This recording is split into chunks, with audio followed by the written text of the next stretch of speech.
सत्संग क्या होता है और सत्संग किसे कहा जाता है, बहुत लोग ये जानना चाहते हैं। सत्संग का मतलब सत यानी सच और संग यानी साथ। सच का साथ ही सत्संग होता है।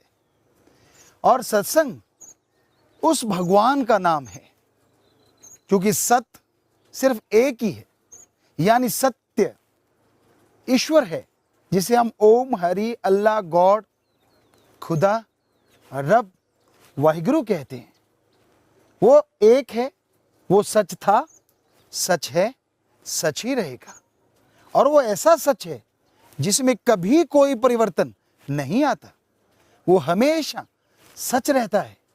और संग, यहां उसके बारे में बातें की जाएं, उससे मिलने का तरीका बताया जाए। आप सोचेंगे आप लोग, भला हम ईश्वर से क्यों मिले? हमारे पास तो सब कुछ है, हमें किस चीज की जरूरत है? हम क्यों मिले ईश्वर से? वाकई आप अपने अंदाज में जो कुछ कह रहे हैं, हो सकता है आपको सही लगता हो, लेकिन असल में ऐसा नहीं है। सच्चाई ये है कि वो ईश्वर जो है, वो राम जो है, उसकी भक्ति करना अनिवार्य है, बहुत ही जरूरी है। आपके पास धन दौलत होगा, जमीन जायदाद होगा, पैसे हैं, कपड़ा लत्ता है, सब कुछ है आपके पास। पर क्या आप ये जानते हैं कि ये पैसा हमेशा नहीं रहता? आज जो धनाढ़ हैं, आज जो अमीर हैं, क्या उनके माँ बाप भी ऐसे अमीर थे? क्या वो लोग भी दुनिया में नंबर 1 धनाढ़ कहलाते थे? जी नहीं, बल्कि कई अमीरों के माँ बाप को लोग जानते ही नहीं। तो कहने का मतलब है कि आने वाला जो समय है वो कैसा होगा? क्या ऐसा पॉसिबल है कि आने वाले समय में जो आप पे मुसीबतें आने वाली हैं, जो परेशानियां आने वाली हैं, वो कभी आए ही ना? क्या ऐसा हो सकता है? क्या ऐसा संभव है? आप सोचेंगे ऐसा हो ही नहीं सकता। क्या आप जानते हैं आने वाला जो समय है वो कैसा होगा? क्या अच्छा होगा या बुरा होगा? मान लीजिए आने वाले समय में कोई बीमारी आपके आने वाली है, आपको कोई परेशानी आने वाली है, बिजनेस व्यापार में घाटा पड़ने वाला है, तो क्या आप उसे रोक सकते हैं? बाकी छोड़िए, अगर बीमारी की बात करें तो ये तो सच है कि लोग स्वस्थ होते हैं और अचानक बीमारी आ घेरती है और चारपाई पे पड़ जाते हैं। तो क्या आने वाली बीमारी को आप रोक सकते हैं अपने पैसे से, अपने संसाधनों से? क्या है कोई आपके पास तरीका? नहीं है। एक तरीका है जो हमारे पवित्र वेदों में लिखा है, जो हमारे पवित्र धार्मिक ग्रंथों में लिखा है, और वो तरीका है ईश्वर का, राम का नाम लेना। आप सुबह और शाम को थोड़ा थोड़ा समय मालिक की याद में लगाइए। ज्यादा समय ना दीजिए, क्योंकि आपके पास समय नहीं है। कल को आप ये बहाना करेंगे कि भाई मेरे पास तो समय नहीं है।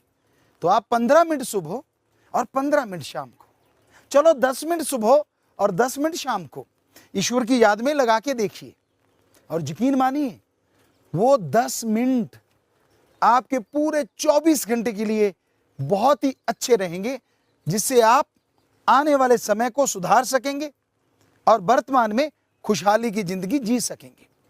तो सत्संग में बहुत सारे तरीके बताए जाते हैं, और इंसान जैसा संग करता है ना, उस पे रंग लाजमी चढ़ता है। संग का रंग जरूर चढ़ता है। एक कहावत है, जमींदारों में कहा जाता है कि खरबूजे को देख के खरबूजा रंग पकड़ता है। और यह भी कहावत है कि अगर कोई कोयले की खान में जाता है तो कालिख से नहीं बच सकता, और नमक की खान में जाने से हर चीज नमक में हो जाती है।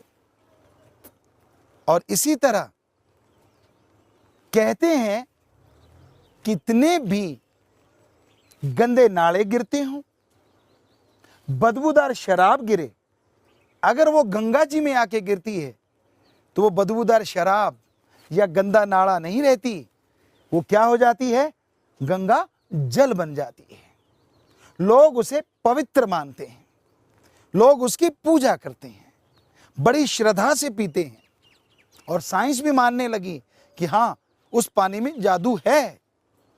तो हमारे पूर्वज ऐसे ही कोई धार्मिक जगह नहीं बनाते थे, उसके पीछे वैज्ञानिक कारण भी होता था, धर्म का कारण होता था।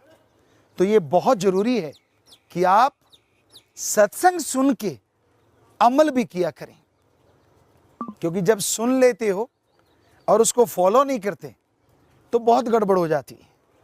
उदाहरण के तौर पे, आप स्कूल कॉलेज में पढ़ने वाले बच्चे हैं, आपको टीचर पढ़ाता है, लेक्चरार पढ़ाता है, लेकिन अगर आप उसको फॉलो नहीं करते तो आपके 0 अंक आते हैं। थोड़ा फॉलो करते हैं तो आप पास हो जाते हैं, अच्छे से थोड़ा और फॉलो करते हैं तो 2nd division, 3rd division, 1st division आती है। पर जो पूर्णतः फॉलो करते हैं, पूर्णतः मानते हैं, तो वो मेरिट ही नहीं बल्कि कई बार 100 में से 100 मार्क ले जाते हैं। तो उसी तरह हमारे धर्म है, यहां कोई पाखंड का, ढोंग का कोई मतलब नहीं है। यहां तो फॉलो करना है, मानना है। संत पीर फकीरों के पवित्र ग्रंथों में जो रचना की गई है, अगर हम उसे माने, जैसे हमने आपको अभी बताया कि आप 10 मिनट सुबह और 10 मिनट शाम को ईश्वर की भक्ति करें, तो यकीनन वो आपकी पूरी जिंदगी का नक्शा बदल सकती है। और इस तरह करते करते आपके महीने 2 महीने गुजरेंगे, आपको इंटरेस्ट आने लगेगा, आपको रुचि आने लगेगी कि हाँ, मुझे ईश्वर का नाम लेना है। जिस तरह आप रफा हस्त के लिए जाते हैं सुबह सवेरे, तो आपको कितनी बेचैनी हो जाती है। एक दिन भी अगर ब्रेकफास्ट ना करें तो आपका क्या हाल होता है। उसी तरह आदत बना लीजिए कि आप ईश्वर का नाम लें। तो सत्संग एक स्कूल है, एक कॉलेज है। यहां सिखाया जाता है कि इंसानी जिंदगी में सुख कैसे हासिल कर सकते हैं। यहां सिखाया जाता है कि इंसानियत की खुशियां कैसे हासिल होंगी। पर यह तभी होंगी ना जब आप सत्संग सुनोगे। पहले सुनो, फिर अमल करो, फिर ही आप आगे बढ़ पाएंगे। और जब तक आप सुनते नहीं तो अमल नहीं हो सकता। तो सत्संग में आने से जन्मों जन्मों के पाप कर्म ही नहीं कटते, बल्कि आपकी जिंदगी का मकसद आपको मिल जाया करता है। सत्संग कौन सी सही होती है? संत यहां राम का नाम लें और बदले में डायरेक्ट इनडायरेक्ट किसी से राम नाम के बदले कुछ भी ना लें, क्योंकि ईश्वर नाम अमोल है, बिन दाम बिकाए। तुलसी ये आश्चर्य है, ग्राहक कम ही आए। आपने भ्रांति बना रखी है इस आधुनिक युग में कि अगर महंगी चीज होगी तो वो बहुत फायदा करती है, लंबी चलती है, और सस्ती चीज होती है वो काम नहीं करती। दुनिया के साजो सामान के बारे में आपकी ये राय कहीं ना कहीं हो सकता है सही बैठती हो, लेकिन राम नाम के बारे में ये राय टोटली गलत है। क्योंकि राम का नाम ही एक ऐसा है जो अनमोल है, लेकिन अनमोल होने के बावजूद संत पीर फकीर बिना दाम के देते हैं। ईश्वर का नाम अनमोल है, बिन मोल मिले संतन के दरबार में। तो सच्चा संत, सच्चा फकीर जो होता है, वो राम नाम का, अल्लाह वाहिगुरु गौड़ खुदा रब के नाम का कभी मोल नहीं लगाया करता। वो कभी भी किसी से रब के नाम के पैसे नहीं लेता। वो हर समय ईश्वर के भक्ति के तरीके सबको फ्री में बताता रहता है। तो सत्संग ऐसा स्कूल कॉलेज है, यहां एडमिशन लेना पड़ता है अपने मन से, और कोई नहीं। रजिस्टर में नाम नहीं है, दिखने में नाम नहीं है, लेकिन जिस दिन आप सत्संग में आ गए, आपका नाम दोनों जहां में शामिल हो जाता है। आपको वो खुशियां मिलनी शुरू हो जाती हैं जिसकी आपने कभी कल्पना नहीं की होती। और सत्संग में आने से, अमल कमाने से ऐसे ऐसे आइडियाज आते हैं जो आप भी दंग रह जाते हैं कि यार मैंने कभी पहले ऐसा सोचा नहीं, क्यों नहीं सोचा मैंने ऐसा, क्यों नहीं किया ऐसा कुछ। तो उसकी वजह यह है कि सत्संग में आने से और ईश्वर का नाम लेने से आपका विल पावर, आपका आत्मबल असीम बढ़ता चला जाता है, बेहद बढ़ता चला जाता है। और उस आत्मबल के सहारे आपका जो दिमाग है वो आप ज्यादा इस्तेमाल करते हैं। कहा जाता है आज की दुनिया में 5 से 10% ही माइंड का लोग इस्तेमाल करते हैं और उसी में सुपर कंप्यूटर बन गए हैं और उसी में एटम, परमाणु, हाइड्रोजन बन गए हैं।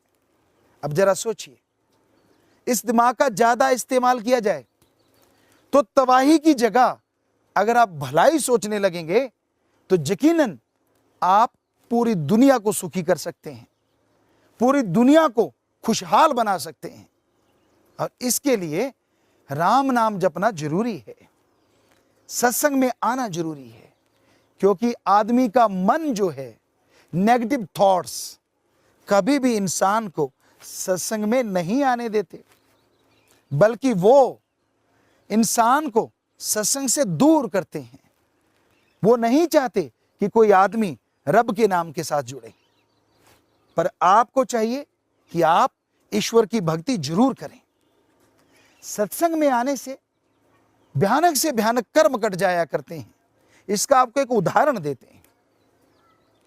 पुराने समय में एक चोर था, बहुत ही शातिर, बहुत ही चालबाज, और उसका एक बेटा था। चोर इतनी चोरियां करता था, कोई भी राजा महाराजा उसे पकड़ ना पाया। बहुत कोशिश की सबने कि इस चोर को पकड़ा जाए, लेकिन नहीं पकड़ पाए। तो वो चोर एक दिन बीमार पड़ गया और बीमारी के साथ साथ ऐसा समय आता गया कि उसका अंतिम समय पास आ गया। उसने अपने इकलौते बेटे को बुलाया और कहने लगा, बेटा मेरा अंतिम समय आ गया है, मैं तुझे एक गुरु मंत्र देके जाना चाहता हूं। बेटा कहने लगा, हाँ जी बोलिए पिताजी। कहने लगा, कितनी भी चोरी कर, लेकिन चोरी करके माल को रफा दफा जल्दी करना। नंबर 2, कभी पकड़ा जाए तो मानना मत, क्योंकि उस जमाने में 2 सबूत माने जाते थे। अगर कोई चोर चोरी करता है, उसके पास सामान मिल गया तो वो चोर है, या फिर वो मान गया कि फलां जगह सामान पड़ा है तो भी वो चोर है, और उसकी सजा सूली यानी फांसी की होती थी। तो उसके बेटे ने कहा ठीक है, पर कहने का असली मंत्र तो रह गया। वो अपने बाप के पास होके बोला, बोलिए पिताजी कौन सा मंत्र। बेटा कभी भी संतों के सत्संग में जाना ना, अगर चला गया तो उनकी बात मत सुनना, ये हमेशा याद रखना, ये बहुत महत्वपूर्ण है। तो बेटा कहने लगा ठीक है पिताजी। वो चोर गुजर गया। अब उसका बेटा शुरू हो गया, क्योंकि यंग उम्र थी, नौजवान था, चोरियां जल्दी जल्दी करने लगा। और जल्दी जल्दी चोरी करने से दहशत फैलने लगी। और एक दिन क्या हुआ, वो चोरी करके जैसे निकलने लगा, सेना आर्मी ने उसको देख लिया और आर्मी उसके पीछे भागी। वो आगे आगे भागे जा रहा है और आर्मी पीछे पीछे आए जा रही है। भागता गया, डॉज देता गया, निकलता गया। और एक जगह उसने देखा बहुत लोग जा रहे हैं अंदर, इक्का दुक्का बाहर आ रहा है, ज्यादा अंदर जा रहे हैं। तो उसने सोचा ये बढ़िया मौका है, इनके अंदर मिल जाऊंगा, कोई पहचान ही नहीं पाएगा। पर पहले जरूरी है सामान को रफा दफा करना। उसने एक निशानी की और एक माता के थैले में अपनी वो पोटली डाल थी जिसमें हीरे थे, जवाहरात थे, और वो माता की निशानी रख के अंदर चला गया। जैसे ही अंदर गया तो क्या देखता है, ओह ये तो संत बैठे हैं, और उसने झट से अपने कानों में उंगलियां डाल दी। उसके अंदर आया कि पिताजी ने कहा था संत दिख जाएं कोई बात नहीं, पर उनकी बात मत सुनना। दोनों उंगलियां कान में डाले हुए हैं, लोग सिर हिला रहे हैं, नाच रहे हैं, ताली मार रहे हैं। उसको थोड़ा अजीब लग रहा है, यार क्यों नहीं सुनना। पीछे आर्मी आ गई है, वो बाहर खड़ी है, क्योंकि संतों की सत्संग में वो लोग नहीं गए। तो अचानक उसको लगा कि यार सुनना चाहिए। ये आदमी की मनोदशा है। आपको रोका जाए ना कि इधर मत देखिए, तो आप जरूर उधर देखेंगे। तो उसने भी सोचा एक बार क्या हर्ज है, अगर थोड़ा सा सुन लूंगा तो क्या फर्क पड़ता है। उसने दोनों उंगलियां कान से निकाली। संतों के वचन आए, देवी देवताओं के परछाई नहीं होती। बस उसने इतना सुना और फिर से उंगलियां कान में डाल दी। बाहर निकला, सत्संग समाप्त हो गया। बाहर आर्मी ताक में थी, सब निशानियां वो देख चुके थे। उन्होंने उसको पकड़ लिया, चोर पकड़ा गया, राजा के दरबार में पेश हुआ। मोहलत ली गई 5-7 दिन की, उसको मनवाने के जत्न किए गए। सामान उसके पास से नहीं निकला, वो माना ही नहीं। डंडे मारे गए, जो भी सजा दी जाती थी, जो कुछ भी किया जाता था सब किया गया, लेकिन कोई फायदा ना हुआ। वो चोर नहीं माना, क्योंकि बाप ने ऐसा जबरदस्त टोटका जो दिया था कि बेटा अगर पकड़ा जाए तो मानना मत। वो नहीं माना। राजा के पास मंत्रीगण पहुंचे कि जी वो तो नहीं मान रहा, उसने चोरी की नहीं, खजाना आधा लुट गया है, क्योंकि हीरे जवाहरात जो बड़े बड़े थे वो चले गए। अब एक जासूस थी, जिसे उस समय अलग अलग नाम दिए जाते थे, मायावी, फफा कुटनी या इस टाइप के जासूस थी। वो कहने लगी राजन मुझे सिर्फ 2 दिन चाहिए, मैं मनवा दूंगी। तो उसने क्या किया, माता का भेष धारण किया, जैसे दुर्गा जी, दुर्गा माता, ऐसा भेष धारण किया। पहले से सारी सेटिंग कर ली। रात का समय है, चोर पहरेदार धड़ाम से गिरते हैं, अगला दरवाजा खुलता है, फिर धड़ाम से गिरते हैं। तो इस तरह जो भी 5-7 पर्दे थे वो खुल जाते हैं, गेट खुल जाते हैं, पहरेदार गिर जाते हैं। चोर हक्का बक्का है, बहुत हैरान है, दंग है। ये चमत्कार हो गया, ये क्या हुआ, ये मेरे साथ कैसा हो रहा है। आंखें मड़मड़ के देख रहा है, नहीं देवी माँ है, रात का समय है, लेकिन मैं पहचान गया। पांव के हाथ लगाया, लंबा लेट गया, माँ बचाओ मुझे बचाओ। और आगे से देवी की आवाज आई, हाँ बेटा मैं तुझे जरूर बचाऊंगी, जरूर बचाऊंगी तुझे, फिक्र मत कर, मैं आ गई हूं। इतना कहते ही चोर की आंखों से आंसू बहने लगे, अश्रुधारा चल पड़ी। तो आगे से माता कहने लगी, हे बेटा तू मुझे सच सच बता दे, तूने चोरी की या नहीं की। किसी को चाहे कुछ ना बता, पर तू मुझे बता देगा तो पक्का मैं तेरी सूली को तोड़ दूंगी, यानी तेरी फांसी की जो सजा होगी उसे मैं कैंसिल करवा दूंगी। चोर और भावुक हो गया,